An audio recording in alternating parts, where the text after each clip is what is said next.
पढ़ ले, पढ़ाने दो भाई।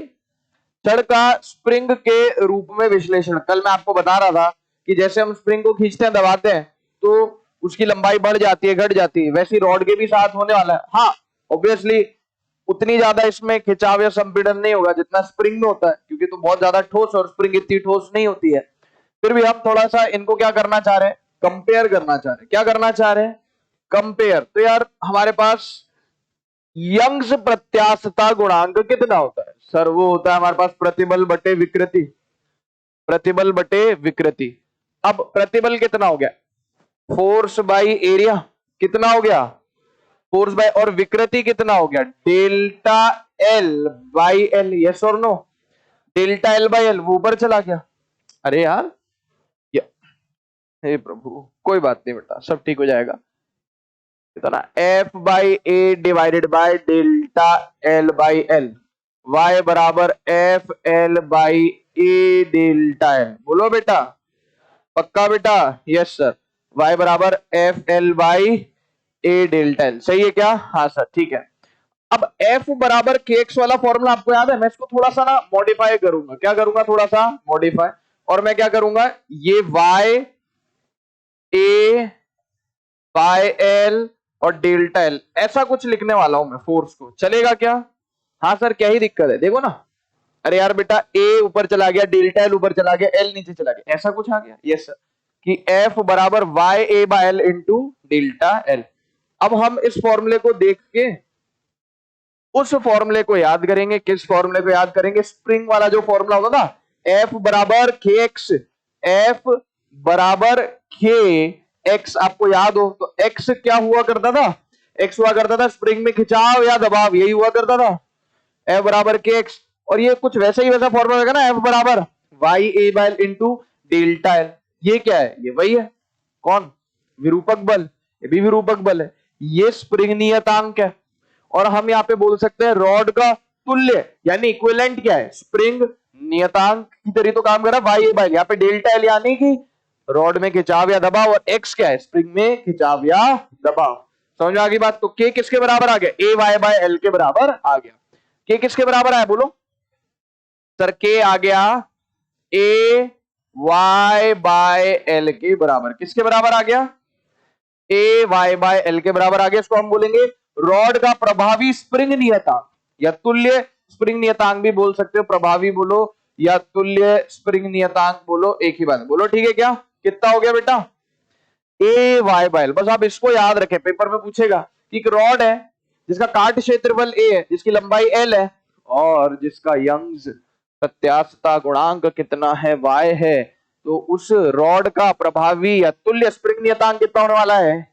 ए वाई बाय एल। कितना होने वाला है? ए वाई बाय एल। बोलो डन हो गया क्या?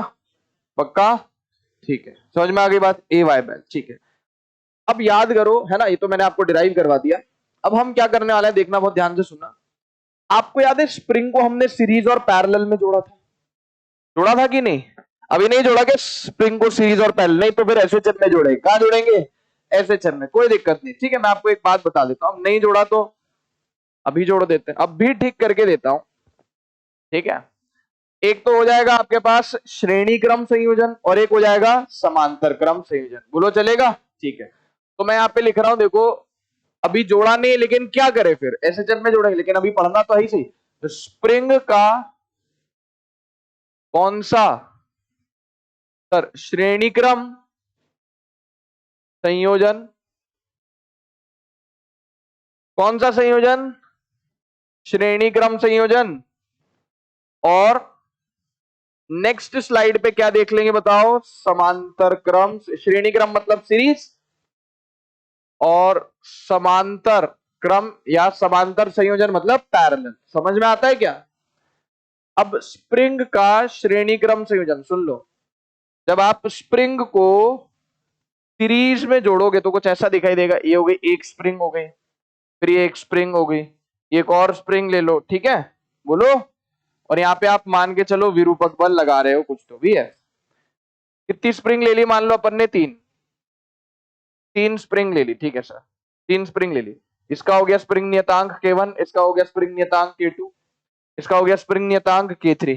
K1 K2 K3 पैरेलल में कैसा दिखेगा सर? पैरेलल में कुछ ऐसा दिखेगा, देखो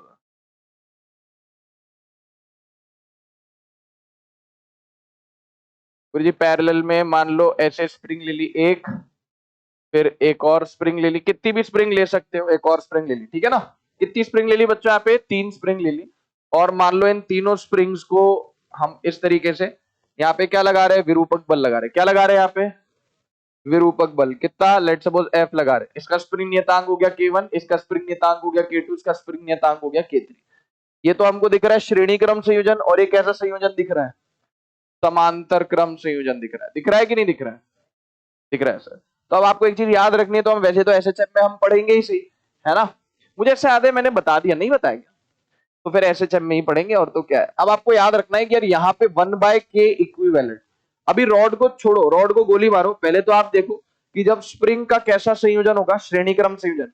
तो इस युग्म का, इस कॉम्बिनेशन का तुल्य या प्रभावी स्प्रिंग नियतांक कितना होगा? K equivalent. कितना होगा? K equivalent. और कैसे निकाला जाएगा सर? निकाला जाएगा 1/k इक्विवेलेंट बराबर 1/K1 प्लस 1/K2। जैसे समांतर क्रम में प्रतिरोध जुड़ते, याद है क्या आपको? प्रतिरोध 1 बार equivalent equals to 1/R1 plus 1/R2 plus 1/R3, वैसे ही कुछ बोलो, ठीक है ना। ऐसे जुड़ेगी स्प्रिंग, है ना, ऐसे जुड़ेगी स्प्रिंग, ठीक है सर। समांतर क्रम में क्या होगा? जैसे प्रतिरोध श्रेणी क्रम में जुड़ते थे, वैसी स्प्रिंग समांतर क्रम में जुड़ेगी। कैसे? K इक्विवेलेंट कितना होगा?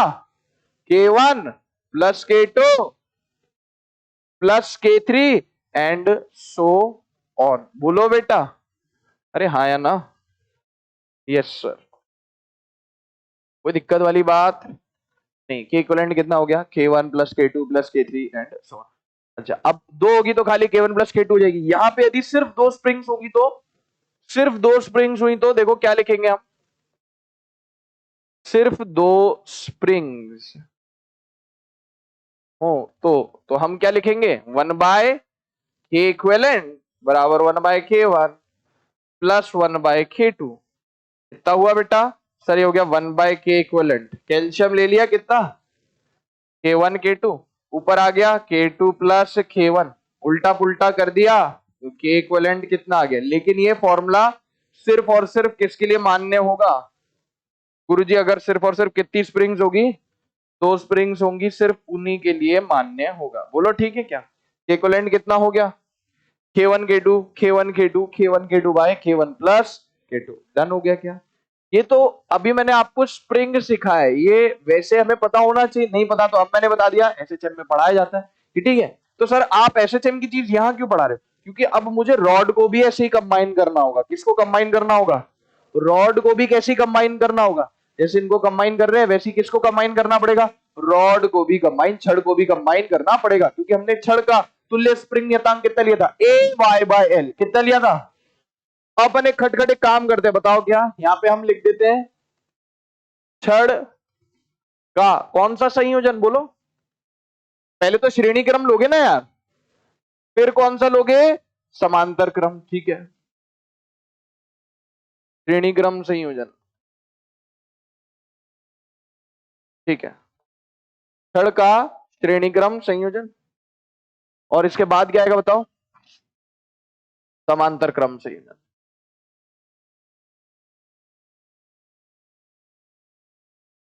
समांतर संयोजन, ठीक है। अब क्या लिखा हुआ है? छड़ का श्रेणी क्रम संयोजन, ओके। सर छड़ का श्रेणी क्रम संयोजन कैसे दिखाई देगा? देखो मैं आपको बताता हूं। ये सीलिंग हो गई, यस सर। ऐसा कुछ देख लेते हैं, एक रॉड मान लेते हैं ऐसे, इसको क्या मान लेते हैं? रॉड मान लेते हैं। बोलो ठीक है क्या? मान लो। एक और रॉड ले लेते हैं और उसको कुछ ऐसा मान लेते हैं। देखो एक और रॉड ले ली, यहाँ पे आप बोलो ठीक है। तो कैसा संयोजन हो गया बताओ? अरे कैसा संयोजन हो गया गुरुजी? ये तो हो गया श्रेणी क्रम संयोजन। और यहाँ पे आपने बल लगा दिया F। अभी हमें मान के चल रहे कि जो छड़ वगैरह है ये सब कैसी है बेटा? द्रव्यमानहीन है। कैसी है? द्रव्यमान। कितना लगा दिया? बोलो ठीक। अरे समझ में आ रही है क्या बात? Yes sir. और सर फिर श्रेणी क्रम में कैसा कुछ, सॉरी समांतर क्रम में कैसा कुछ दिखेगा सर? देखो कुछ ऐसा दिख जाएगा।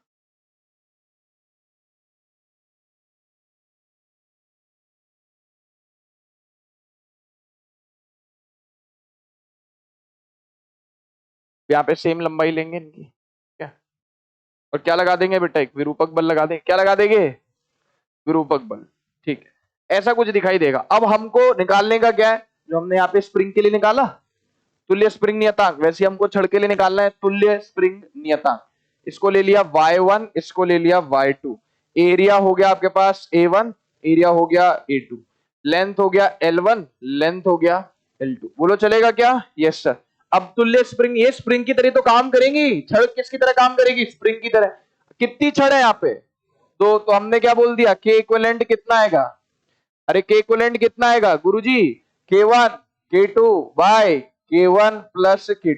बोलो बेटा, यस और नो? Yes sir. और K का फॉर्मूला कितना होता है छड़ के लिए? K कितना होता है? ए वाई बाय। कुछ याद है क्या तुम्हें? अरे छड़ के लिए K कितना होता है? ए वाई बाय। तो K इक्विवेलेंट कितना आ गया? कितना आ गया? K1 K2 bye K1 K2 bye K1 plus K2। कोई दिक्कत है इसमें? नहीं सर। अब K1 का मान बताओ कितना है? K1 का मान हो जाएगा A1 Y1 by L1 into K2 का मान कितना हो जाएगा? A2 Y2 by L2 divided bye, बोलो, A1 Y1 by L1 plus A2 Y2 by L2। बोलो हाँ या ना? Yes sir. के इक्विवेलेंट कितना हो जाएगा सर? के इक्विवेलेंट का मतलब हम जो काम ये दो छड़ मिलके कर रही हैं, इनको हटा के, इनको दफा करके हम सिर्फ एक रॉड ले लेंगे और उसका जो तुल्य स्प्रिंग नियतांक होगा वो कितना होगा? के इक्विवेलेंट। तो के इक्विवेलेंट के लिए मुझे क्या लिखना पड़ेगा गुरुजी? A equivalent Y equivalent divided by L equivalent. बोलो बेटा ऐसा लिखना पड़ेगा कि नहीं लिखना पड़ेगा? पक्का बोलो, कोई दिक्कत वाली बात? ठीक है, देख लो ऐसा कुछ आ रहा है कि नहीं आ रहा। अब यहाँ पे है ना, ये आ रहा है, काफी भीषण सा कुछ लग रहा है कि नहीं लग रहा है? अरे लग रहा है कि नहीं लग रहा है? के इक्विवेलेंट कितना लिख दिया आपने? A equivalent Y equivalent by L equivalent. चलिए ए इक्विवेलेंट वाई इक्विवेलेंट और एल इक्विवेलेंट क्या है, इन दोनों को हटा के हमने सिर्फ एक रॉड लगाई। क्या लगाई? एक रॉड, जिसका एरिया कितना था? ए इक्विवेलेंट, जिसका यंग्स प्रत्यास्थ गुणांक कितना था? वाई इक्विवेलेंट, और जिसका लेंथ इक्विवेलेंट कितना था? L equivalent. बोलो डन हो गया? ठीक है। अब हम मान के चल रहे हैं क्या कि यार एरिया कैसा ले रहे हैं हम इनका? सेम। एरिया कैसा ले रहे हैं? सेम। यदि इफ A1 बराबर कितना हो जाएगा? A2, दोनों का एरिया कितना हो गया? A, दोनों का एरिया कितना हो गया? A। तो अब क्या होगा? देखो A इक्विवेलेंट कितना हो जाएगा? A ही रहेगा। A इक्विवेलेंट कितना रह जाएगा? देखो इन दोनों का एरिया अगर कितना है, दोनों का एरिया सेम है A, तो आप जो नई रॉड लगाओगे इन दोनों की जगह, उसका एरिया भी किसके बराबर रहेगा? बच्चे ऐसे करते हैं कि उन दोनों का एरिया 2A हो जाएगा, नहीं, उनका एरिया, उसका एरिया भी कितना रहेगा? A। हाँ, उसकी लेंथ कितनी हो जाएगी? उसकी लेंथ कितनी हो जाएगी? L1 plus L2। उसकी लेंथ कितनी हो जाएगी? L1 plus L2। सही बात है? Yes sir. तो अब हम बोल रहे हैं यहाँ पे कि यार इन दोनों का एरिया है ना, ये तो काफी भीषण सा आ रहा है। हमने बोल दिया यदि A1 बराबर A2 बराबर क्या हो गया? A हो गया, एंड L1 बराबर L2 बराबर क्या हो गया? L। मतलब इन दोनों रॉड्स की एरिया भी कैसी है? सेम है, और लेंथ भी कैसी है? सेम है। तो A इक्विवेलेंट कितना हो जाएगा? A। एल इक्विवेलेंट कितना हो जाएगा? L plus L, 2L। अरे एक नई रॉड लगाओगे ना इन दोनों की जगह, तो उसकी लंबाई कितनी होगी? 2L। L plus L 2L। Area कितना रहेगा? ए। तो अब यहाँ पे हम लिखने जा रहे हैं, बहुत ध्यान से देखना सर। ए इक्विवेलेंट कितना हो गया? ए, और फिर क्या हो गया? Y equivalent divided by L1 plus ये आ गया एल इक्विवेलेंट कितना हो गया? 2L। कितना हो गया? 2L बराबर, यहाँ पे क्या लिखा हुआ है देखो ना, A1 Y1 बाय L1। देखते क्या क्या शहीद हो गया? A1 Y1 by L1 into A2 Y2 by L2 divided by A1 Y1 by L1 plus A2 Y2 by L2। बोलो क्या क्या शहीद हो जाएगा यहाँ पे, जल्दी से बताओ। देखो एरिया सेम हो गया तो A इंटू ए कितना हो गया? ए स्क्वायर। लेंथ सेम होगी तो नीचे हो गया एल स्क्वायर, और क्या हो गया ऊपर? Y1 bye 2। क्या हो गया ऊपर? नीचे देखो क्या होने वाला है? ए बाय एल सेम है। ए बाय एल क्या निकाल लिया आपने? बाहर कॉमन निकाल लिया। क्या निकाल लिया बाहर? कॉमन। अरे A1 by L1 A2 by L2, A by L common हो गया, नीचे कितना आ गया? Y1 plus Y2। यस और नो? Yes sir. अब देख ऊपर A square by L square है और नीचे ए बाय एल है, तो इससे ये पावर कट जाएगी। Yes sir. और यहाँ भी ए बाय एल है, ये भी उड़ जाएगा। देख कितना आएगा? ए बाय 2L वाई इक्विवेलेंट बराबर कितना आ गया? A by L Y1 Y2 by Y1 plus Y2। A by L से ए बाय एल शहीद हो गया, y इक्विवेलेंट कितना आ गया 2, y1 y2। तेरे को तो ये याद रखना है, बस पेपर में पूछेगा, डायरेक्ट बता देना कि दो रॉड्स श्रेणी क्रम संयोजन में एक जैसा एरिया, एक जैसी लेंथ, दोनों के प्रत्यास्थ गुणांक अलग अलग y1 y2, तो y इक्विवेलेंट कितना आ गया, रट लियो 2y1 y2 by y1 plus y2। समझ में आ गई बात? देख लो कौन सा संयोजन है, कौन सा संयोजन है, श्रेणी क्रम संयोजन। कौन सा संयोजन, श्रेणी। सर समांतर क्रम संयोजन में क्या होगा, अरे समांतर क्रम संयोजन में क्या होगा, वैसे लिखेंगे क्या, देख इसका एरिया ले लिया आपने A1, इसका एरिया ले लिया आपने A2, लेंथ इसकी ले ली L और इसकी भी लेंथ कितनी ले ली L, ये हो गया Y1 और ये कितना हो गया Y2। अब आपने बोला क्योंकि समांतर क्रम संयोजन तो K इक्विवेलेंट कितना होता है K1 प्लस K2, K1 कितना हो जाएगा A1 Y1 by L plus A2 Y2 by L, K equivalent कितना हो जाएगा A equivalent Y equivalent by L equivalent. अब इन दोनों रॉड्स को दफा करके एक नई रॉड लगाऊंगा तो उसका एरिया कितना आएगा A1 प्लस A2। इन दोनों रॉड्स को एक रॉड मान लो तो एरिया कितना हो गया, और लंबाई कितनी हो गई L। तो यहां पे आपने क्या बोल दिया, देखो इक्विवेलेंट कितना हो गया A1 plus A2, Y equivalent divide by L equivalent कितना हो गया L बराबर A1 Y1 plus A2 Y2 divide by LCM कितना हो गया L से L क्या हो गया, शहीद हो गया। Y इक्विवेलेंट कितना है बता, सर Y इक्विवेलेंट आ गया A1 Y1 plus A2 Y2 divided by A1 plus A2। और उसमें भी सुन, मान ले जैसे आपने लेंथ तो सेम कर दी, अगर मान ले एरिया भी सेम हो गए तो इफ एरिया 1 बराबर एरिया 2, ऊपर से एरिया कॉमन लेगा आ जाएगा y1 प्लस y2, नीचे a प्लस ए कितना हो जाएगा 2a, ए से शहीद हो गया, y इक्विवेलेंट कितना आ गया y1 प्लस y2 y2। समझ में आ गई बात? yes, देख लो। तो सर हमें क्या याद रखना है, आपको स्प्रिंग का तुल्य स्प्रिंग नियतांक भी याद रखना है। समांतर समांतर समांतर बोल रहा पहले, श्रेणी क्रम में कितना होता है स्प्रिंग का 1 by K equivalent equals to 1 by k1 plus 1 by k2 plus 1 by k3 plus 1 by k। Spring का तुल्य स्प्रिंग नियतांक समांतर क्रम श्रेणी में कितना होता है, समांतर क्रम में कितना होता है बताओ, k equivalent equals to k1 plus k2 plus k3। ठीक है, रॉड यानी छड़ की हम बात करें, कैसी रॉड जिसका लेंथ भी सेम है, जिनका एरिया भी सेम है, y इक्विवेलेंट कितना हो जाएगा 2y1 y2 by y1 plus y2। कौन किस में, श्रेणी क्रम में 2y1 y2 by y1 plus y2। और इसमें कितना हो जाएगा बताओ, इसमें कितना हो जाएगा, समांतर क्रम में कितना हो जाएगा y1 प्लस, दोनों का औसत हो गया, अगर इनका एरिया सेम है तो y1 y1 plus y2 bye 2। तो ये सारे फॉर्मूले जितने भी डब्बे में बंद किए सब घर पे जाके याद कर लेना। डेरिवेशन मैंने करवा दिया है, एक बार घर पे जाके देखना। और डेरिवेशन नहीं भी याद रहता है कोई दिक्कत नहीं, आपको ये फॉर्मूला ये सूत्र याद रहना चाहिए। समझ में आ गई बात? कोई दिक्कत? ठीक है,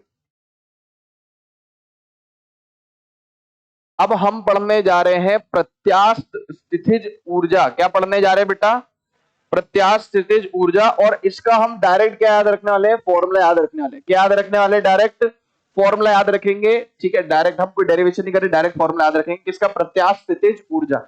अब सर ये क्या प्रत्यास्थ स्थितिज ऊर्जा, स्थितिज मतलब पोटेंशियल, ऊर्जा मतलब एनर्जी, प्रत्यास्थ मतलब इलास्टिक।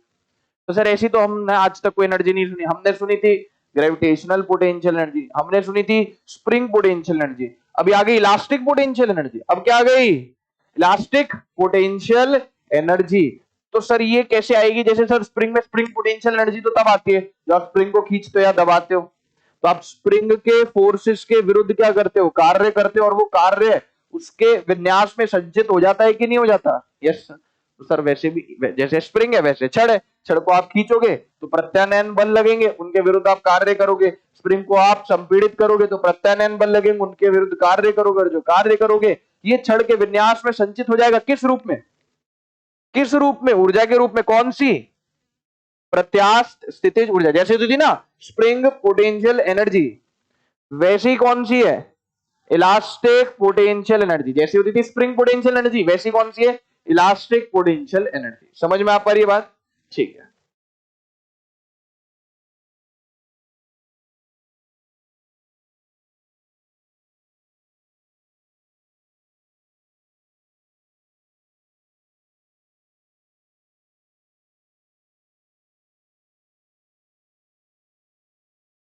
प्रत्यास्थ स्थितिज ऊर्जा अंग्रेजी में इसको क्या बोलेंगे बेटा? Elastic potential energy. और ऑब्वियस सी बात है कि यार अगर ये ऊर्जा है तो ये तो स्केलर है, और किससे रिप्रेजेंट करेंगे? यू से। और इसकी जो इकाई होगी वो कितनी होगी? जूल होगी। प्रत्यास्थ स्थितिज ऊर्जा, ठीक है क्या? Yes sir. मान के चलिए हमारे पास यहाँ पे एक रॉड है, यानी छड़ है, और उसको हम खींच दे रहे हैं।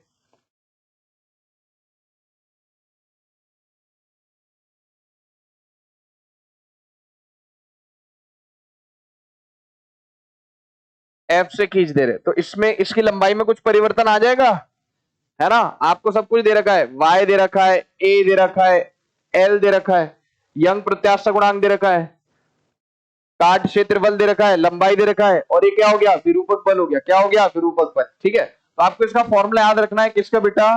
प्रत्यास्थ स्थितिज ऊर्जा का जो मैं फॉर्मूला बता रहा हूं आपको मालूम होना चाहिए।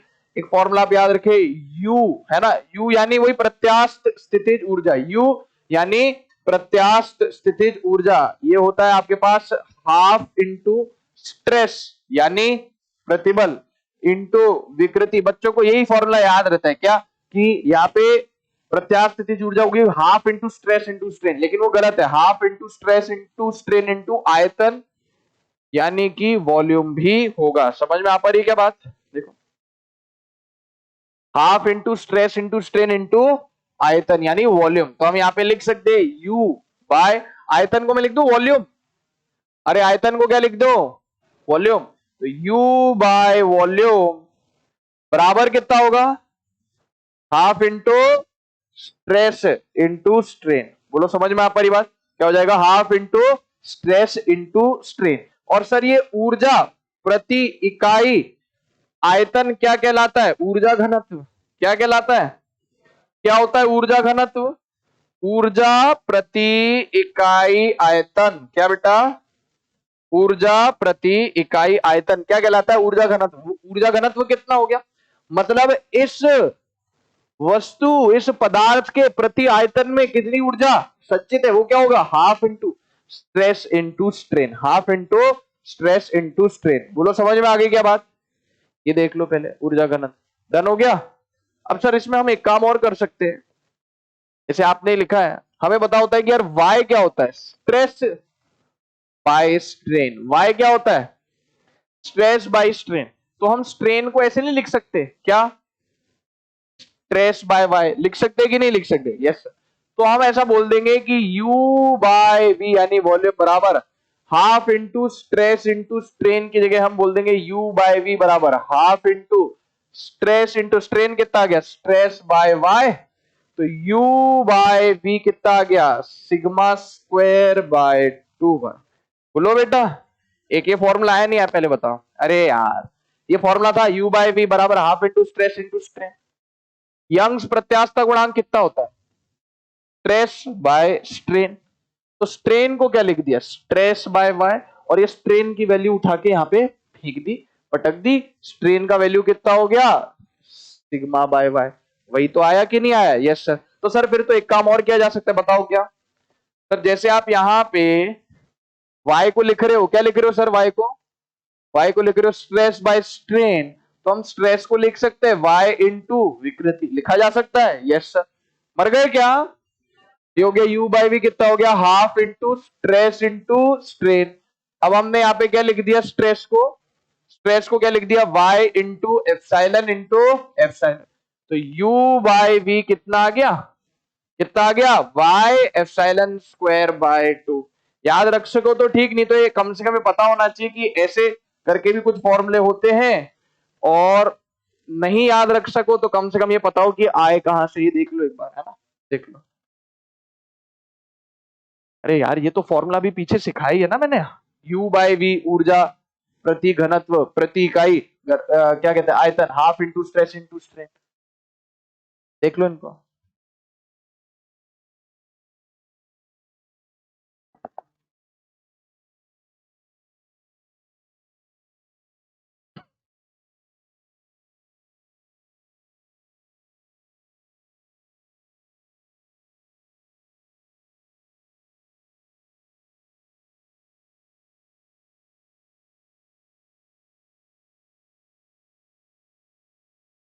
हाँ भाई, अब आपको ये याद है क्या, एक और फॉर्मूला हम देखने जा रहे हैं, हाफ के एक्स स्क्वायर, क्या सबको याद है? वर्क पर एनर्जी में पढ़ा था, क्या पढ़ा था? एक स्प्रिंग है जिसका स्प्रिंग नियतांक के है, जिसको आपने एक्स मात्रा से खींच दिया या दबा दिया, तो उसमें उसमें संचित स्प्रिंग स्थितिज ऊर्जा कितनी होती है, याद है क्या आपको? Sir half K X square, कितनी होती है? Half K X square. तो सर यहाँ पे हम स्प्रिंग नहीं ले रहे सर, यहाँ पे तो हम क्या ले रहे हैं? छड़ ले रहे, जिसका तुल्य स्प्रिंग नियतांक कितना होता है? के, और वो के कितना होता है? ए वाई बाय एल, कितना होता है? ए वाई बाय एल। तो के की जगह क्या पुट कर दिया? ए वाई, और सर एक्स की जगह क्या हो जाएगा सर? Delta L. एक्स की जगह क्या हो जाएगा सर? Delta L. तो हमने यहाँ पे क्या पुट कर दिया? हाफ इंटू के की जगह पुट कर दिया ए वाई बाय एल, और एक्स की जगह पुट कर दिया डेल्टा एल। तो यहाँ पे हमारे पास कुछ आए कि नहीं आए? Yes sir. अब डेल्टा एल को क्या लिख सकते हैं, याद करो। अरे डेल्टा एल परसों की क्लास में याद करवाया था मैंने, डेल्टा एल कितना होता है? F L by A Y, F L by A Y, half K X square. K कितना हो गया? ए वाई बाय, एक्स की जगह क्या ले लिया? Delta L. डेल्टा एल का फॉर्मूला परसों की क्लास में रटवाया था, बोला था याद कर लेना, एफ एल बाय वाई। सारी वैल्यूज यहाँ पे पटक दी, क्या कर दी? सारी वैल्यूज यहाँ पे पटक दी। तो हमारे पास जो अब फॉर्मूला आया है, किसका फॉर्मूला आया है बेटा? किसका फॉर्मूला? यू का। स्प्रिंग की जगह क्या आ गया? प्रत्यास्थ स्थितिज ऊर्जा कितना आया? Half F square, half F square L by A Y. समझ में आ गई बात? तो बेहतर होगा कि आप इसको भी क्या कर लो, याद कर लो। और यहाँ पे एक मॉडिफिकेशन करके एक फॉर्मूला और है हमारे पास, ये बहुत ज्यादा इंपॉर्टेंट है, half into F into delta L. एक और जितने भी फॉर्मूले बेटा मैं बोल रहा हूं ना कि इंपॉर्टेंट है, डब्बे में बंद कर रहा हूं, स्टार मार्क कर रहा हूं, मतलब वाकई में इंपॉर्टेंट है। जैसे एक ये हो गया और एक ये हो गया। सर इसको याद करने की कोई शॉर्ट ट्रिक है क्या? बिल्कुल है, याद करो, मैंने वर्क पर एनर्जी में पढ़ाया था एक formula, F square by 2k।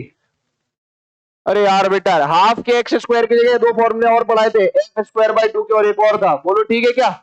है ना? ठीक है, एफ स्क्वायर बाय 2k, तो वही तो है, एफ स्क्वायर बाय 2k। के की जगह क्या पुट कर दिया? अरे के की जगह क्या पुट कर दिया? A Y by L. तो कितना हो गया?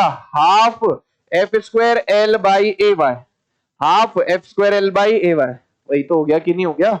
यस सर, ठीक है। तो यार ये फॉर्मूले, और देखो सबसे इंपॉर्टेंट यू का फॉर्मूला क्या?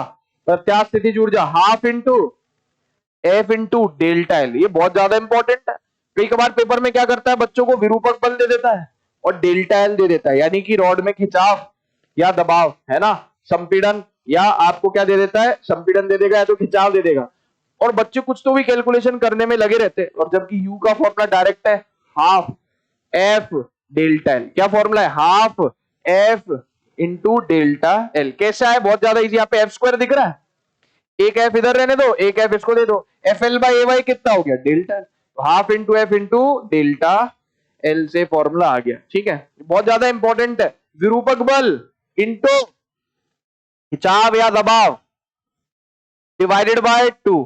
तो सर हमें कितने कितने फॉर्मूले याद रखने हैं? मैं आपको बता रहा हूं कितने फॉर्मूले याद रखने हैं। एक तो जो मैंने पिछले स्लाइड पे बताया, क्या? ऊर्जा बटे घनत्व, ऊर्जा बटे आयतन कितना होगा? Half into stress into strain. उसके बाद उनके दो मॉडिफिकेशन याद रख सको तो ठीक है, नहीं तो कोई बात नहीं, वो तो पता ही होना चाहिए, यू बाई वी बराबर half into stress into strain. दूसरा, स्प्रिंग में एक फॉर्मूला होता था, स्प्रिंग स्थितिज ऊर्जा का, एफ स्क्वायर बाय 2k। तो वैसे ही के की जगह क्या पुट कर दिया? A Y by L. तो यहाँ से नया फॉर्मूला आ गया, F square L by 2 A Y. ये पता होना चाहिए, नहीं तो कैसे आया ये पता होना चाहिए। और तीसरा सबसे इंपॉर्टेंट, सिर्फ तीन फॉर्मूले याद रखने हैं, यू बराबर half into F into delta L, U बराबर half into F into delta L. Done हो गया?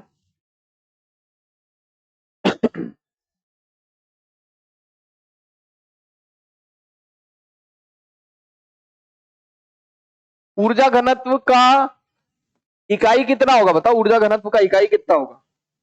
जूल पर मीटर क्यूब। अरे ऊर्जा हो गया जूल और वॉल्यूम क्या हो गया? Metre cube. तो कितना हो गया? जूल पर मीटर क्यूब। सही बात है। देखो ये फॉर्मूला आप याद रख सको तो अच्छी बात है, वैसे मुझे मुश्किल लग रहा है कि आप याद रखोगे, आप वो तीन याद रख लो वही बहुत बड़ी बात है। ठीक है, ये आप, लेकिन पता होना चाहिए कि यार ये कैसे आए, समझ में आ गई क्या बात, है ना? ये किससे आए? y बराबर स्ट्रेस अपॉन स्ट्रेन से, y बराबर स्ट्रेस अपॉन स्ट्रेन से। बोलो ठीक? ठीक है, ये भी हो गया साहब। अब देखो क्या लिखा हुआ है, सुनो। यहाँ पे आपके पास एक रॉड दे रखी है, रॉड दे रखी है ना? लंबाई में परिवर्तन कितना दे रखा है आपको? एल दे रखा है। लंबाई में परिवर्तन कितना दे रखा है? एल। एक रॉड है, उस पर आप विरूपक बल कितना लगा रहे हो? अरे विरूपक बल कितना लगा रहे हो, एफ। बोला जा रहा है एफ बल द्वारा किया गया कार्य, ये कौन है, ये तो विरूपक बल है, तो विरूपक बल है, किस पे कार्य कर रहा है, रॉड पे कार्य कर रहा है कि नहीं कर रहा है, ये तो एफ बल द्वारा किया गया कार्य, और लंबाई में परिवर्तन कितना दे दिया, एल।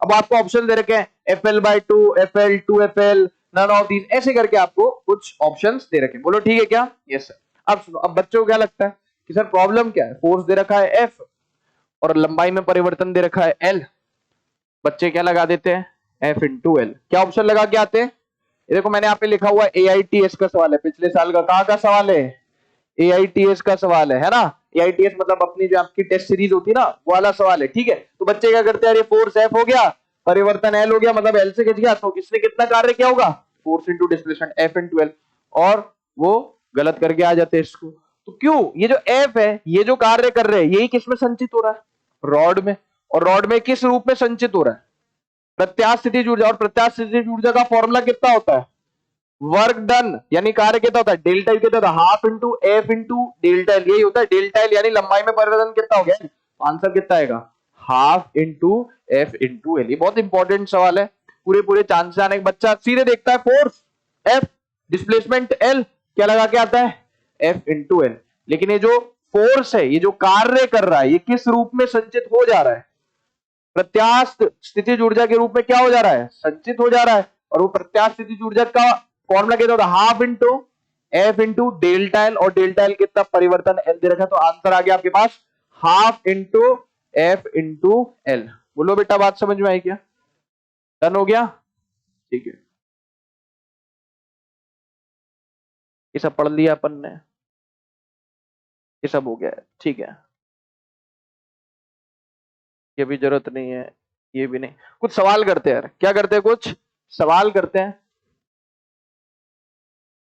देखो भाई, एक सबसे स्टैंडर्ड सवाल जो कि शायद पिछले साल की डीपीपी भी था, कि मान लीजिए एक रॉड है, और उस रॉड पे जब हम विरूपक बल कितना लगा रहे हैं बेटा, एक रॉड है, उसको आप मान लो आपने ऐसे दीवार या सीलिंग से अटैच कर दिया कुछ इस प्रकार से, आप उस पे कितना बल लगा रहे हो बेटा, F1, कितना बल लगा रहे हो, F1। तो उस रॉड की जो लंबाई हो जा रही है ना, वो कितनी हो जा रही है बेटा, L1 हो जा रही है, कितनी हो जा रही है उस रॉड की लंबाई, L1।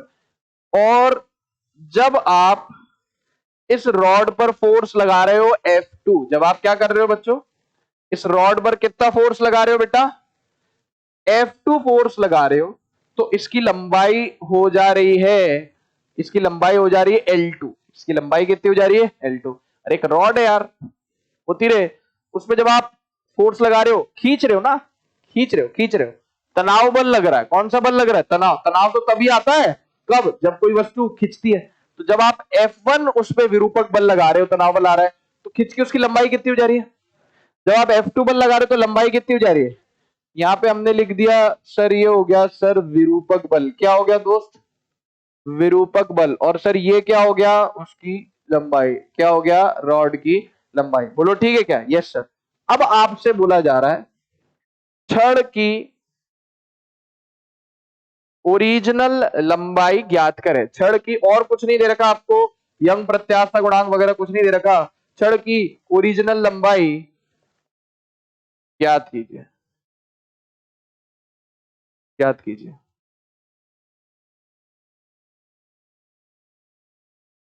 ये एक स्टैंडर्ड सवाल है, हुआ तो हम इसका आंसर भी याद रखें।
छड़ की ओरिजिनल लंबाई ज्ञात कीजिए।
हाँ भाई, देख लेते हैं इसका आंसर कितना आ रहा है।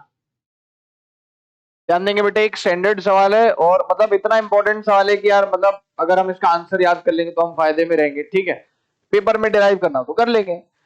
आप मेरे को एक बात बताओ, इसमें क्या पूछा जा रहा है? छड़ की ओरिजिनल लंबाई। तो मैंने इसकी छड़ की ओरिजिनल लंबाई कितनी मान ली? एल मान ली। छड़ की ओरिजिनल लंबाई कितनी मान ली? एल। बोलो चलेगा? पक्का बोलो यस सर। अब हमें बताए कि यार जो लंबाई में परिवर्तन होगा वो कितना होगा? लंबाई में परिवर्तन खींच रहा है ना, तो लंबाई में परिवर्तन पहले केस में कितना होगा? L1 minus L. L1 तो फाइनल लेंथ होगी और L क्या ओरिजिनल लेंथ है, तो L1 माइनस एल। और दूसरे केस में क्या हो रहा होगा? अरे दूसरे केस में क्या हो रहा होगा? L2 minus L. दूसरे केस में क्या हो रहा होगा? L2 minus L. सही बात है, यस सर।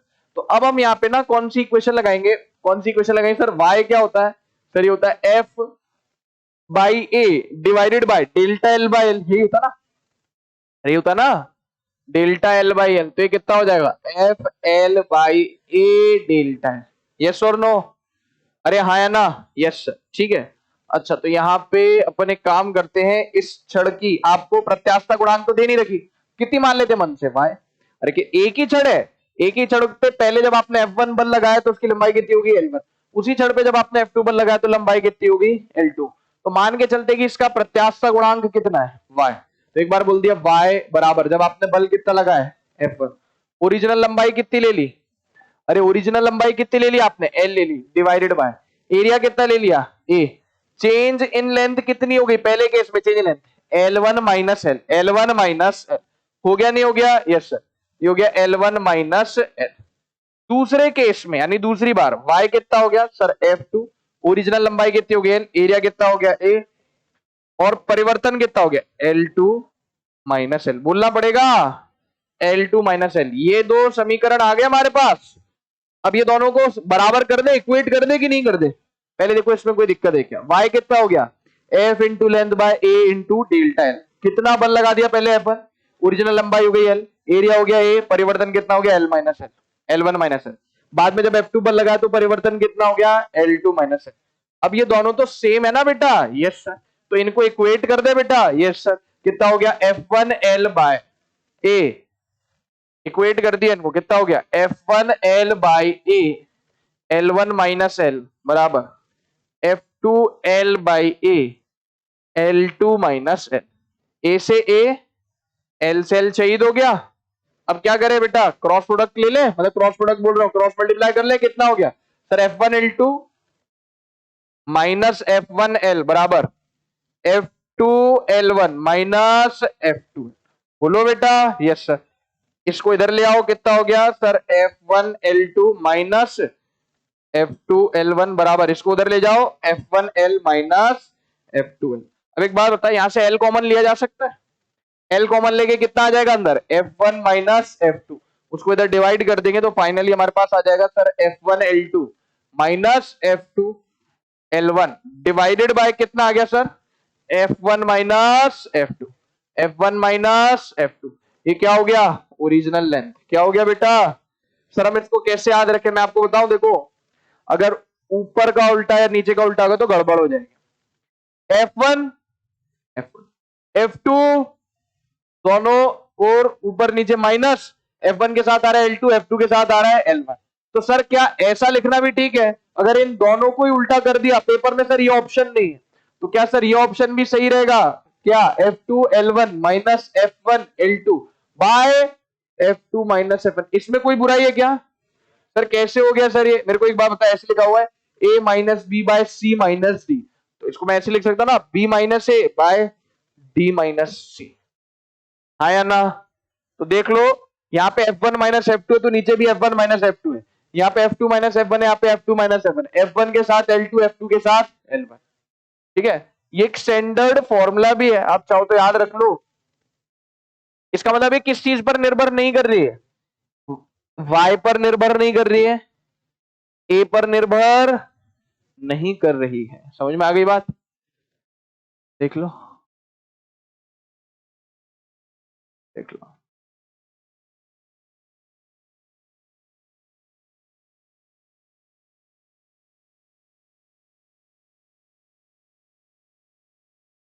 अरे आया बेटा समझ में कि नहीं आया पक्का चले आगे अगला सवाल ये भी सर स्टैंडर्ड सवाल है बिल्कुल स्टैंडर्ड सवाल मतलब यार जिसका रिजल्ट ही हम क्या कर लेते हैं याद कर लेते हैं।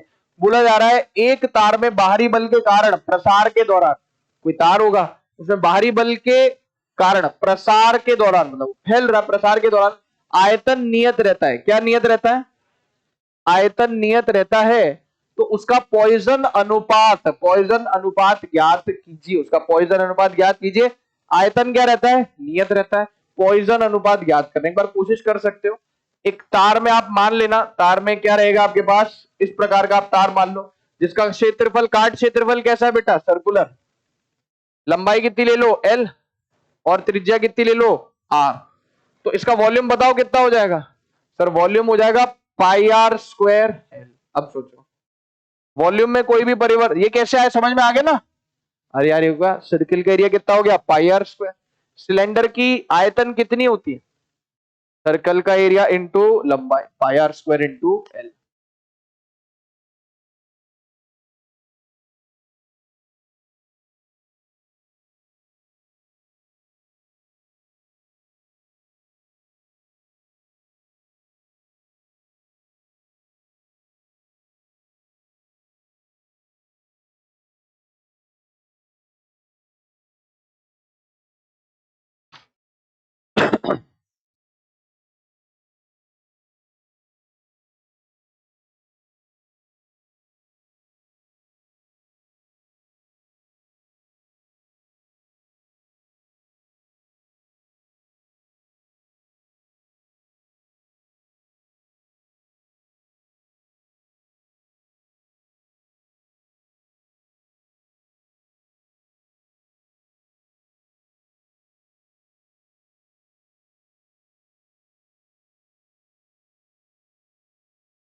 हुआ किसी से कितना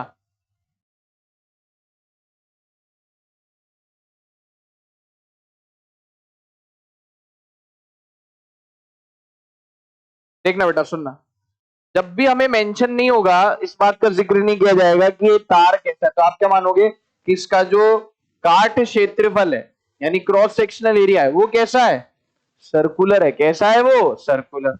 तो इसका आयतन कितना हो गया sir pi R square into L pi R square into L. अब आपको बोला जा रहा है क्या नियत रहता है सर आयतन नियत रहता है। आयतन मतलब कि वॉल्यूम वॉल्यूम अगर क्या रहता है, नियत कांस्टेंट रहता है। तो डेल्टा वी कितना हो गया बच्चों, डेल्टा वी कितना हो गया, 0। एरर्स याद है आपको, एरर्स, यस, त्रुटियां। डेल्टा वी बाई वी बराबर आर की घात कितनी है, 2, तो 2 times delta R by R plus L की घात कितनी है, 1, तो डेल्टा एल बाई। पहले बोलो समझ में आया नहीं आया। ऐसी तो करते थे त्रुटियों में सर, कैसे, ऐसे ऐसे लिखा होता था, x बराबर a की पावर अल्फा b की पावर बीटा, ऐसे लिख लो। तो क्या होता था, डेल्टा x बाई एक्स क्या हो जाता था, a की पावर अल्फा है तो alpha delta a by A, errors में बढ़ाया था नहीं बढ़ाया था, beta delta b by b, है ना, ये बीटा है ये बीटा है ये बी कटेगा नहीं, समझ में आ पा रही बात, यस सर। तो अब यहाँ पे हमने क्या लिख दिया, डेल्टा v बाई v बराबर 2 time delta R by R plus delta L by. अब डेल्टा v कितना है 0, क्यों, खुद ही कह रहा है आयतन क्या रहता है, तो आयतन में कोई परिवर्तन, तो डेल्टा वी बाई वी कितना हो गया 0, तो हो गया 0 बराबर 2 times delta R by R plus delta L by L. बोलो बेटा, यस सर, क्या मैं ऐसा लिख सकता हूं इसको, इधर चला गया -2 डेल्टा, अरे क्या लिख दिया इसको -2 डेल्टा आर बाई आर बराबर delta L by L. Poisson अनुपात कितना होता था गुरुजी, minus delta R by R divide by delta L by L, यही होता था, यस सर। यहाँ पे मैं इसको क्या लिख सकता हूँ गुरुजी, minus delta R by R divided by, ये नीचे आ गया डेल्टा, अरे नीचे आ जाएगा ना यार ये, और ये 2 उधर चला जाएगा, कितना आ गया 1/2 बेटा डेल्टा आर। नहीं बेटा कोई बात नहीं बेटा,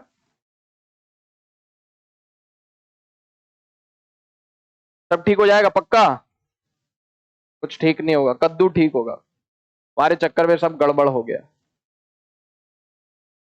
ये देखो भाई, है ना, यहां तक तो ठीक है ना, यस सर। अब हम इसको क्या लिख सकते हैं सर, ये -2 डेल्टा आर बाई आर क्या लिखा हुआ है, डेल्टा एल बाई एल लिखा हुआ है, कितना हो गया sir, delta R by R minus divided by delta L by L, ये कितना आ गया 1/2, 1/2 यानी कितना आ गया, पॉइजन अनुपात 0.5, कितना आ गया 0.5। पेपर में बोलेगा एक ऐसी वस्तु जिसका आयतन नियत रहेगा प्रसार करने पर, उसका पॉइजन अनुपात बताओ, सीधे टिक करके आना बिना कुछ सोचे समझे, कितना 0.5, कितना टिक करके आना 0.5। पिछला वाला सवाल क्या, वो भी स्टैंडर्ड सवाल था, ये वाला सवाल भी कैसा है, स्टैंडर्ड सवाल है, समझ में आ गई बात।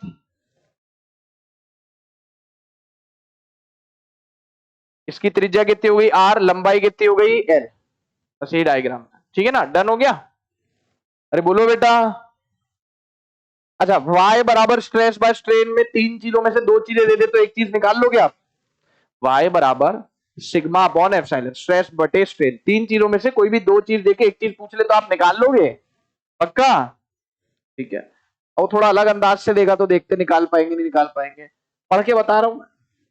एक तार का यंग प्रत्यास्थता गुणांक y कितना दे रखा है, 5 इंटू 10⁻11 न्यूटन पर मीटर स्क्वायर।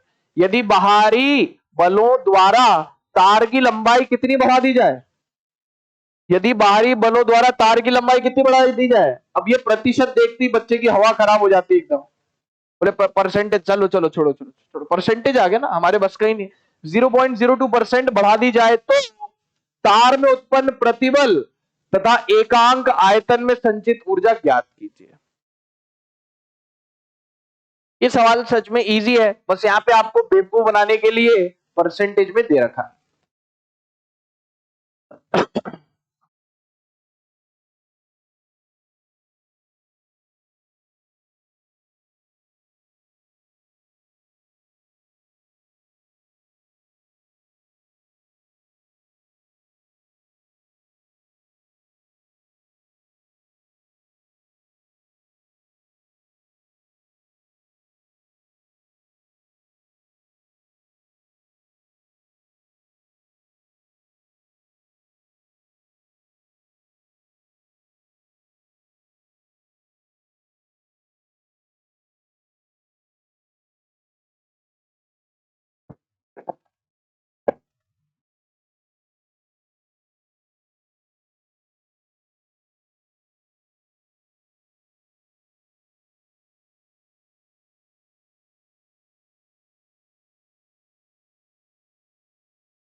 बेटा यहाँ पे आपको ना विकृति दे रखी है, लेकिन थोड़ा बेवकूफ बनाने के अंदाज में दे रखी है। विकृति क्या होता है sir? Delta L by L, यही होता है।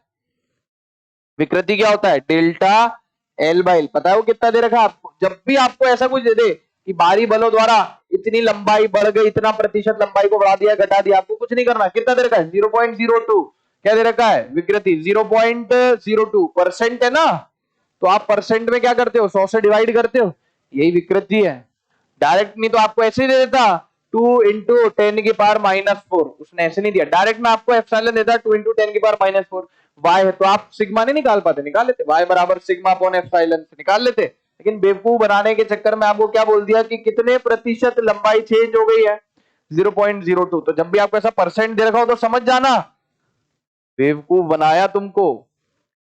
एप्सिलॉन कितना हो जाएगा? डेल्टा एल बाई एल कितना हो गया? 0.02 बाय परसेंटेज तो 100, तो कितना हो गया जल्दी बोलो सर? 0. देखो ना 2 इंटू 10⁻⁻4। अब आपसे क्या पूछ रहा है? प्रतिबल, तो हमें तो पता ही है क्या, y बराबर सिग्मा अपॉन एप्सिलॉन। तो सिग्मा कितना हो गया? y into epsilon. तो y कितना हो गया? 5 इंटू 10⁻11। एप्सिलॉन कितना हो गया? 2 इंटू 10⁻⁻4। 5 टू जा 10, 10 की पावर 11 इंटू 10, 10 की पावर 12 इंटू 10 की पावर -4, 10 की पावर 8। हो गया नहीं हो गया? न्यूटन पर मीटर स्क्वायर। आया नहीं आया आंसर? देख लो ना यार बेटा, ऐसे क्या देख रहे हो? मैं कह रहा हूं मैं तुमको y और e देता तो सिग्मा तो तुम इस फॉर्मूले से निकाल ही लेते कि नहीं निकाल लेते? अब थोड़ा सा विकृति आपको थोड़ा सा अलग रूप में दे दिया। जब भी ऐसे बोलते परसेंटेज कितना हो गया? 0.02%, तो 0.02 डिवाइडेड बाय 100 आ जाएगा नहीं आ जाएगा?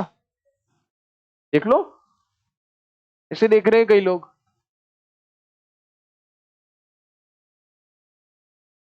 टाइम देख रहे हैं ऐसे करके, बोले साला दुख काहे खत्म नहीं होता बे।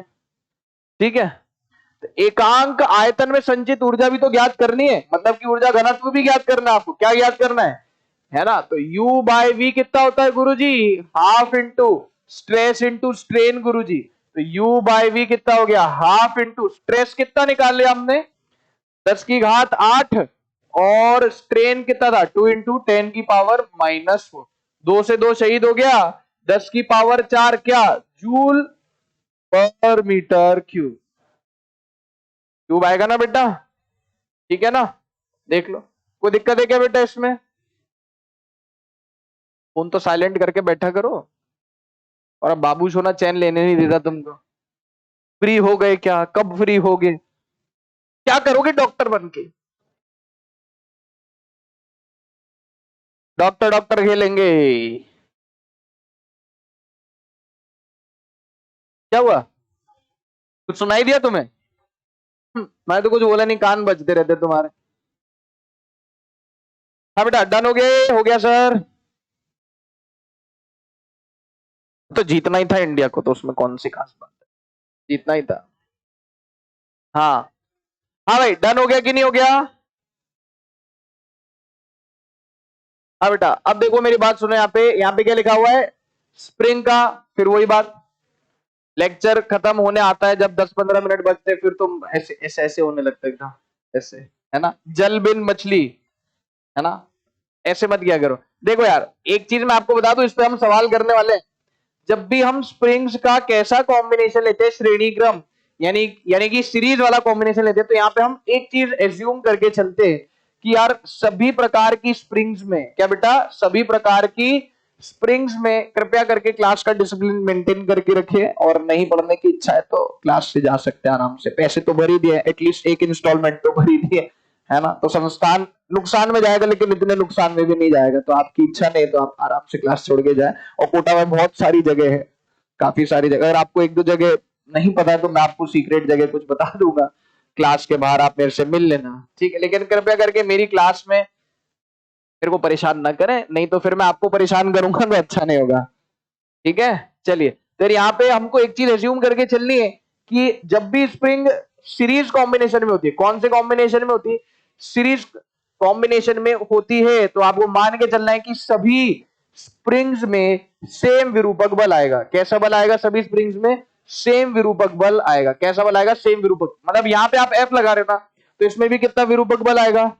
इसमें भी कितना विरूपक बल आएगा? इसमें भी कितना विरूपक बल आएगा। ये सिर्फ और सिर्फ किसकी खासियत है बेटा, श्रेणी क्रम संयोजन। किसकी खासियत है, श्रेणी क्रम संयोजन की। लिख भी रहा हूं है ना। सभी स्प्रिंग्स में क्या आएगा बच्चों, समान विरूपक बल होगा, है ना। कितना हो जाएगा, एफ होगा। तो सर फिर पैरेलल के लिए हम क्या मानेंगे, पैरेलल में भी सेम विरूपक बल मानेंगे क्या, नहीं। पैरेलल में हम मानेंगे कि सबका खिंचाव यानी कि सब में प्रसार या संपीड़न कैसा हो रहा है, समान हो रहा है सभी स्प्रिंग्स में, है ना। पैरेलल में हम क्या मानेंगे बेटा, पैरेलल में हम क्या मानेंगे, सभी स्प्रिंग्स में विरूपक बल सेम नहीं है, हम क्या मानेंगे, प्रसार या संपीड़न कैसा होगा बेटा, समान होगा। कैसा होगा बेटा, समान। ठीक है ना। कैसा, सीरीज में सब में विरूपक बल कैसा आएगा, सेम आएगा, और पैरेलल में सब में प्रसार या संपीड़न कैसा आएगा, सेम आएगा। अब एक सवाल अपने पास है जिसको अगर अपन लॉन्ग मेथड से सॉल्व करें तो दिक्कत होगी, लेकिन शॉर्ट मेथड से सॉल्व करें जो मैंने अभी सिखाया तो बहुत आसानी से सॉल्व हो जाएगा। कितने तार दे रखे बेटा, 2 तार दे रखे। इसकी लंबाई कितनी दे रखी है, एल। दूसरे की लंबाई भी कितनी दे रखी है आपको, एल दे रखी है। एक इसकी लंबाई एल है, इसकी लंबाई भी कितनी होगी, एल। इसकी त्रिज्या कितनी है, 2r। इसकी त्रिज्या कितनी है, r। इसका यंग प्रत्यास्था गुणांक कितना है, y। इसका यंग प्रत्यास्था गुणांक कितना है, y। पहले तो बताओ ये समांतर क्रम है या श्रेणी क्रम है, श्रेणी क्रम। क्या लगा दिया आपने, एक ब्लॉक टांग दिया है। अब श्रेणी क्रम में दोनों रॉड्स में, दोनों स्प्रिंग्स में, रॉड हो या स्प्रिंग हो, क्या सेम होगा, विरूपक बल या फिर खिंचाव दबाव, विरूपक बल। हाँ, अगर ये पैरेलल में होती तो खिंचाव और दबाव क्या होते हैं, सेम होते, तो विरूपक बल सेम होंगे। बोला जा रहा है तारों में प्रसारों का अनुपात ज्ञात कीजिए, सॉल्व करो। 2 तार है, दोनों की लंबाई सेम है, एल और एल। दोनों के प्रत्यास्था गुणांक सेम है, वाई और वाई। एक की त्रिज्या 2r है, एक की त्रिज्या r है, और दोनों में सेम विरूपक बल आ जाएगा। देखें कितने लोग कर पाएंगे। क्या निकालना है आपको बेटा, तारों में प्रसारों का अनुपात ज्ञात कीजिए।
हो गया।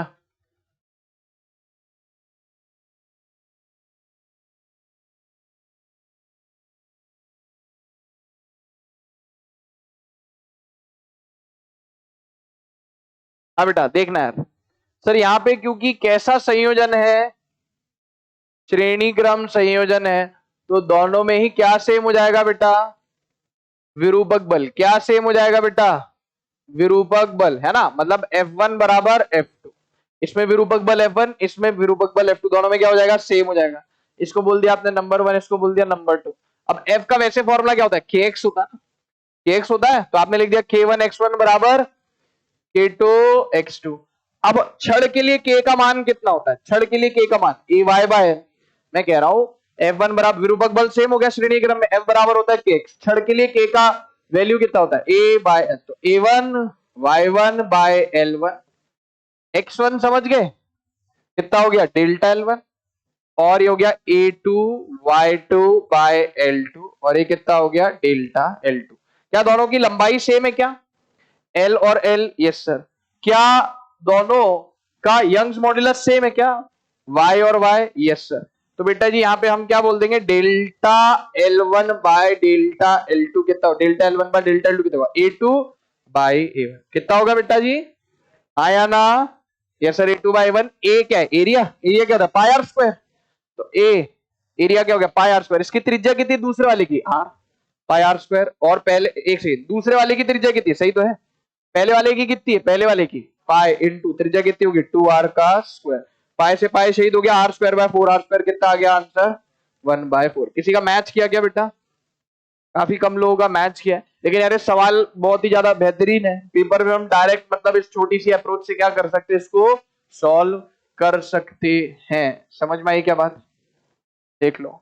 और वैसे भी क्योंकि हम दोनों रॉड्स को क्या मान रहे हैं, द्रव्यमान ही। अच्छा अगर दोनों रॉड्स की जगह दो रस्सियां होती तो दोनों रस्सियों में तनाव बल कैसा आता। मैं कह रहा हूं दो रस्सियां होती द्रव्यमानहीन, एक रस्सी पहले फिर दूसरी रस्सी फिर नीचे एमजी लटका देते, तो द्रव्यमानहीन में हम क्या बोलते, द्रव्यमानहीन है तो सब में कैसा होगा, समान क्या होगा, तनाव बल होगा। वैसे यहां पे हमने बोल दिया कि समान क्या होगा, विरूपक बल होगा। डन हो गया बेटा, पक्का बोलो, ठीक है। अब कुछ छोटे मोटे पॉइंट्स हैं वो देख लेते फिर आगे बढ़ते। क्या पॉइंट्स है देखते हैं, है ना। महत्वपूर्ण बिंदु ऐसा लिखा हुआ है, यहाँ पे लिखा हुआ है यार भंजन प्रतिबल। अब सर ये भंजन प्रतिबल क्या है, भंजन प्रतिबल का मतलब वो प्रतिबल है जिसपे पदार्थ या वस्तु क्या हो जाएगा, टूट जाएगा। क्या हो जाएगा, टूट जाएगा। क्या लिखा हुआ है, भंजन प्रतिबल बराबर, है ना, भंजन बल बटे अनुप्रस्थ काट क्षेत्रफल। अरे प्रतिबल क्या होता है, फोर्स बाय एरिया। भंजन प्रतिबल मतलब वो स्ट्रेस है, वो प्रतिबल है जिसपे वस्तु क्या हो जाएगी, टूट जाएगी। तो फोर्स कितना हो गया, भंजन बल, और यहाँ पे क्या आ गया, नीचे एरिया आता है ना, काट क्षेत्रफल, यस सर। तो अंग्रेजी में क्या लिखा हुआ है इसको, ब्रेकिंग स्ट्रेस, और भंजन बल को क्या लिखा हुआ है, ब्रेकिंग फोर्स। दूसरा, पदार्थ के लिए भंजन प्रतिबल नियत है। यार ये सबसे इंपॉर्टेंट पॉइंट है। क्या लिखा हुआ है, पदार्थ के लिए भंजन प्रतिबल क्या है, नियत है। किसके लिए, पदार्थ के लिए। भंजन प्रतिबल यानी ब्रेकिंग स्ट्रेस। यहां पे भंजन बल लिखा है, भंजन प्रतिबल लिखा है। इसका मतलब कॉपर की कोई भी दो तारें हैं, एक मोटी एक पतली, एक लंबी एक छोटी, ठीक है, ऐसी कॉपर की दो तारें, तो दोनों कॉपर की तारों के लिए क्या समान रहेगा, भंजन प्रतिबल। नहीं समझ में आया, अरे भंजन प्रतिबल मतलब कि ऐसा ऐसा प्रतिबल जिसपे क्या हो जाएगा, वस्तु क्या हो जाएगी, ब्रेक हो जाएगी, टूट जाएगी। समझ में आ पा रही बात, यस सर। ये कह रहा है किसी भी पदार्थ के लिए, जैसे कॉपर है तो कॉपर की ब्रेकिंग स्ट्रेस कैसी होती है, नियत। फिर आप कॉपर से चाहे आप पिलर बना दो, चाहे आप कॉपर का तार बना दो, ब्रेकिंग स्ट्रेस कॉपर का क्या रहेगा, ब्रेकिंग स्ट्रेस कॉपर का क्या रहेगा। ब्रेकिंग स्ट्रेस की बात हो रही, ब्रेकिंग फोर्स की बात हो रही, ब्रेकिंग स्ट्रेस प्रतिबल लिखा हो ना, क्या लिखा हुआ यहाँ पे, प्रतिबल, ठीक है। अब सुनना, एक दिए गए पदार्थ का भंजक बल, अब प्रतिबल की जगह किसकी बात आ गई, भंजक बल की। एक दिए गए पदार्थ का भंजक बल तार के अनुप्रस्थ काट क्षेत्रफल पर निर्भर करता है। किसी पदार्थ का भंजक भंजन प्रतिबल क्या रहता है, नियत रहता है, लेकिन भंजक बल क्या रहेगा, किस पर निर्भर करेगा, काट क्षेत्रफल। किस पर निर्भर करेगा, काट क्षेत्रफल पर। पूरा समझ में आ गई क्या बात, ठीक है। जैसे यहां पे लिखा हुआ है देखो सुनना, सिग्मा बराबर एफ बाई ए। अब बी से भंजन और बी से ब्रेकिंग, बी से भंजन और बी से ब्रेकिंग, ऐसे आप याद रख सकते हो। तो सिग्मा बी क्या हो गया, एफ बी बाय ए। तो एफ बी कितना हो गया गुरुजी, एफ बी हो गया सिग्मा बी इंटू ए। अब सिग्मा बी तो आपने बता दिया किसी पदार्थ के लिए क्या रहता है, नियत। तो भंजन बल किसके समानुपाती आ गया, एरिया। इसका मतलब दो कॉपर की ट्यूब है या दो कॉपर के तार है, एक का एरिया दूसरे के एरिया से दुगना है, तो जिसका एरिया दुगना है उसको तोड़ने में भी भंजन बल कैसा लगेगा, दुगना लगेगा, क्योंकि भंजन बल किसके समानुपाती है, एरिया के समानुपाती। समझ में आ गई बात, इधर लिख दिया। पहले 3 पॉइंट सबको क्लियर हो गए या नहीं हो गए, पहले 3 पॉइंट क्लियर हो गए कि नहीं हो गए, क्या क्या सीखा, कुछ खास नहीं। भंजन प्रतिबल मतलब ऐसा प्रतिबल जिसमें वस्तु टूट जाएगी, पदार्थ टूट जाएगा, ब्रेक हो जाएगा। किसके बराबर हो गया, भंजन बल बटे अनुप्रस्थ काट क्षेत्रफल। किसी पदार्थ के लिए भंजन प्रतिबल क्या रहेगा, नियत रहेगा। मोटा पतला छोटा कैसा भी हो कोई फर्क नहीं पड़ता, मेटीरियल सेम है, पदार्थ सेम है, तो भंजन प्रतिबल कैसा होगा, सेम होगा। तीसरा पॉइंट, भंजन बल किसी वस्तु का किस पर निर्भर करता है, उसके काट क्षेत्रफल ज्यादा, काट क्षेत्रफल ज्यादा तो भंजन बल भी ज्यादा। बोलो ठीक है क्या। चौथे पॉइंट पे आते हैं, यहाँ पे एक देखते हैं, देखो क्या लिखा हुआ है कॉपर का रॉड है जिसका लंबाई कितना दे रखा है आपको एल, भंजन बल कितना दे रखा है एफ, भंजन बल कितना भंजन बल कितना दे रखा है एफ। यदि इस रॉड की लंबाई आधी कर दी जाए, रॉड की लंबाई क्या कर दे आधी, आधा काट दिया जाए, तो भंजन बल कितना होगा, कह रहे 2F F/2F। तो कितना आंसर रहेगा, क्योंकि भंजन बल तो किस पर डिपेंड करता है, काट क्षेत्रफल पर। अब आप लंबाई काट दो तो उससे कोई फर्क, अरे लंबाई काटने से मान लो इसका क्षेत्रफल अभी कितना है यार, ए है मान लो, लंबाई काट देने से इसका क्षेत्रफल चेंज होगा, कौन सा क्षेत्रफल, ये काट क्षेत्रफल है ना, ये चेंज नहीं होगा, इसलिए अभी भी आंसर क्या आएगा बोलो, अरे अभी भी आंसर क्या आएगा, एफ आएगा। समझ में आ गई बात, ऐसे डायरेक्ट डायरेक्ट सवाल आते हैं। अब सर वो फोर्थ पॉइंट कौन सा था वो बता दो, वो भी देख लेते हैं, फोर्थ पॉइंट कौन सा था, देखो भाई क्या लिखा हुआ है, वैसे इतना काम का नहीं बट स्टिल मैं बता दे रहा हूँ, कार्यकारी प्रतिबल। सर अब अभी कितने प्रतिबल बताओगे, पहले ही बता देते, अरे ये नहीं पूछता यार, कार्यकारी प्रतिबल मतलब कि प्रतिबल मतलब स्ट्रेस, कार्यकारी मतलब वर्किंग, मतलब कि यार जैसे मान लो कोई बिल्डिंग बन रही है, क्या हो रही है बेटा, बिल्डिंग बन रही है, तो उस हिसाब से उसको डिजाइन किया जाएगा कि यार उसके पिलर्स को उस हिसाब से डिजाइन किया जाएगा कि कितनी माले की बिल्डिंग बन रही है, कितने लोगों की कैपेसिटी होगी, तो इसमें कितना स्ट्रेस आएगा, कितना स्ट्रेस डिजाइन किया जाता है कि नहीं किया जाता है, लिखा हुआ है। कार्यकारी प्रतिबल सदैव भंजक प्रतिबल से कम रखा जाता है, इसका मतलब क्या है सर, दो प्रतिबल दिख रहे, एक भंजक प्रतिबल और एक कार्यकारी प्रतिबल। भंजक प्रतिबल तो वो प्रतिबल है जिसपे वो, मान लो कोई आप पिलर डिजाइन कर रहे हो बिल्डिंग के लिए, तो भंजक प्रतिबल तो प्रतिबल है जिसपे पिलर क्या हो जाएगा, टूट जाएगा। तो आप उस बिल्डिंग में, बिल्डिंग के उस पिलर पे भंजक प्रतिबल से ज्यादा प्रतिबल लगाओगे या कम, कम लगाओगे ना, नहीं, अरे यार बेटा मान लो आप बिल्डिंग डिजाइन कर रहे हो, उसका एक पिलर आप पर्टिकुलर पिलर आप डिजाइन कर रहे हो, आपको उसका भंजक प्रतिबल पता है कि इतना इतना है, तो कार्यकारी प्रतिबल मतलब जो प्रतिबल उसमें उत्पन्न होगा वो भंजक बल से ज्यादा रखा जाएगा कम रखा जाएगा, कम रखा जाएगा। समझ में आ गई बात, जैसे जो लिफ्ट है, लिफ्ट किससे ऊपर नीचे जाती है, तारों से, तो उन तारों का कुछ भंजक प्रतिबल होगा कि नहीं होगा, होगा, तो उसको, अब जैसे लिफ्ट में लिखा रहता है कि 10 लोगों की कैपेसिटी है, 10 लोगों की कैपेसिटी है, मतलब जो कार्यकारी प्रतिबल है, कार्यकारी प्रतिबल है ना, कौन सा प्रतिबल, कार्यकारी प्रतिबल, वो किस हिसाब से, 10 लोगों के हिसाब से।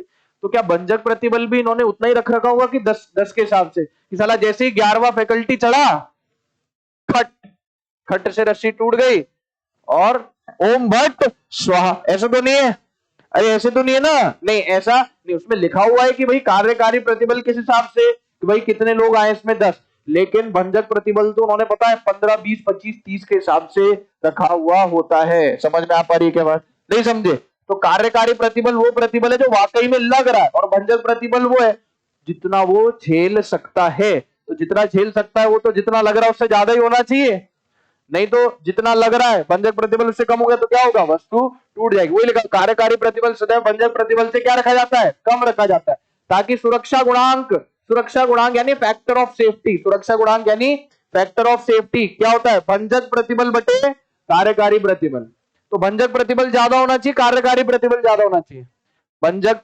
कार्यकारी प्रतिबल ज्यादा होना चाहिए, भंजक प्रतिबल ज्यादा, भंजक प्रतिबल वो है जिसको टूटेगा तो बहुत ज्यादा होना चाहिए, तो भंजक प्रतिबल बटे कार्यकारी प्रतिबल को क्या बोलते हैं, सुरक्षा गुणांक, और हमेशा किससे ज्यादा होना चाहिए, एक से ज्यादा, और ये जितना एक से जितना ज्यादा होगा उतना ही बढ़िया रहेगा। समझ में आ पा रही के बाद, जितना एक से ज्यादा रहेगा उतना ही सही रहेगा। बोलो क्लियर हो गया, ठीक है। तो 4 पॉइंट एज सच आज तक नहीं पूछा, इतना इंपॉर्टेंट नहीं, हाँ लेकिन आप ये 3 पॉइंट्स तो ध्यान में रख के चले, अरे बहुत ज्यादा इंपॉर्टेंट है। बोलो ठीक है क्या, ठीक है।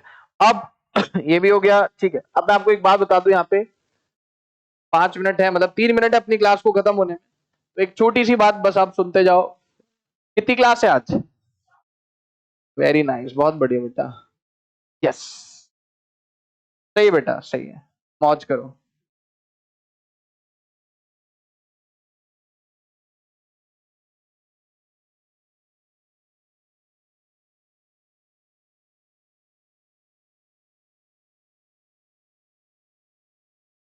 अब बेटा ध्यान से सुन लो, सर ये क्या कर रहे हो, कितनी रॉड है हमारे पास, मान लो 2 रॉड है, कितनी रॉड है बेटा, 2 रॉड है, यहाँ पे हमने विरूपक बल कितना लगा दिया, एफ, है ना, मतलब दोनों में हम विरूपक बल कैसा लगा रहे, एकदम सेम। अरे इसमें भी विरूपक बल एफ सर ये एफ और एफ 2F हो जाएगा क्या, नहीं वो कितना होगा, वो एफ ही होगा, है ना, यहाँ पे टेंशन कितनी आएगी, एफ ही आएगी। तो एक रॉड है, मतलब इनफैक्ट हमारे पास 2 रॉड है, अलग अलग मटेरियल की होगी, दोनों में विरूपक बल कैसा लग रहा है? समान लग रहा है। दोनों में विरूपक बल कैसा लग रहा है? समान लग रहा है। तो जिसमें ज्यादा विकृति आएगी समान विरूपक बल के लिए, जिस क्षण में ज्यादा विकृति आएगी वो क्षण ज्यादा प्रत्यास्थ कहलाएगी या कम प्रत्यास्थ कहलाएगी? कम प्रत्यास्थ कहलाएगी। प्रत्यास्थ क्या होता है? प्रत्यास्थ क्या होता है कि भाई कोई वस्तु जो है आप विरूपक बल लगा के हटा रहे हो तो कितना अच्छे से अपने मूल विन्यास में वापस आ जा रही है। यस और नो? तो पेपर में पूछता है, बहुत बेवकूफ बनाने की कोशिश करता है, तो सुनना, समान विरूपक बल के लिए, कौन से बल के लिए? समान विरूपक बल के लिए जिस क्षण में, सुनते जाइए, विरूपक बल के लिए जिस क्षण में, है ना, जिस क्षण में कैसी विकृति होगी? कैसी विकृति होगी? ज्यादा विकृति होगी, यानी कि जो ज्यादा खिंच जाएगा, है ना, क्या होगी? ज्यादा विकृति होगी। वह क्षण क्या कहलाएगी? ज्यादा प्रत्यास्थ है कम प्रत्यास्थ? वो कम प्रत्यास्थ कहलाएगी। वह क्षण कम प्रत्यास्थ कहलाएगी, यानी लेस इलास्टिक। समझ में आ गई बात? यस सर, कम प्रत्यास्थ कहलाएगी। ठीक है, डन हुआ कि नहीं हुआ? अच्छा सर, फिर वो क्षण जिसकी विकृति कम होगी वो क्या कहलाएगी? वो ज्यादा प्रत्यास्थ कहलाएगी। सर यहां पे तो हो गया हमारे पास कि कैसे बल लग रहे हैं, कैसे बल लग रहे हैं? समान विरूपक बल लग रहे हैं, और उसमें जिसकी ज्यादा विकृति होगी वो क्या कहलाएगी? समझ में आ गई बात? ठीक है। अब आपको बोला जा रहा है कि यार अभी तो आप समान विरूपक बल लगा रहे थे, क्या लगा रहे थे? समान विरूपक बल लगा रहे थे। अब यहां पे आप बोलोगे समान विकृति के लिए, है ना, समान, सुनते जाइएगा, समान विकृति के लिए, मतलब अब इन दोनों रॉड्स में मुझे कैसा डिफॉर्मेशन करना है, कैसी विकृति करनी है? सेम। समान विकृति के लिए जिस रॉड को ज्यादा विरूपक बल की जरूरत होगी, समझना, इसमें भी मुझे 1 mm खींचना है, इसमें भी मुझे 1 mm खींचना है, तो जिस दोनों रॉड में 1 mm खींचना है, लेकिन जिस रॉड में 1 mm खींचने के लिए ज्यादा मुझे बल लगाना पड़ेगा ना, वो क्षण कैसी कहलाएगी? ज्यादा प्रत्यास्थ। क्या कहलाएगी? मतलब सेम विकृति के लिए, समान विकृति के लिए जिस क्षण को, बोलो, जिस क्षण को अधिक या ज्यादा विरूपक बल, जिस क्षण को ज्यादा विरूपक बल चाहिए होगा, वह क्षण क्या कहलाएगी? ज्यादा प्रत्यास्थ कम प्रत्यास्थ? वह क्षण ज्यादा प्रत्यास्थ कहलाएगी। समझ में आ गई बात? अरे बोलो ना यार बेटा। इसका मतलब दो चीजें, क्या? सेम फोर्स लगा रहे हो तो जिसमें ज्यादा विकृति हो रही है वो कम प्रत्यास्थ है, सेम विकृति के लिए जिसमें ज्यादा फोर्स चाहिए वो ज्यादा प्रत्यास्थ कहलाएगी। सही है क्या?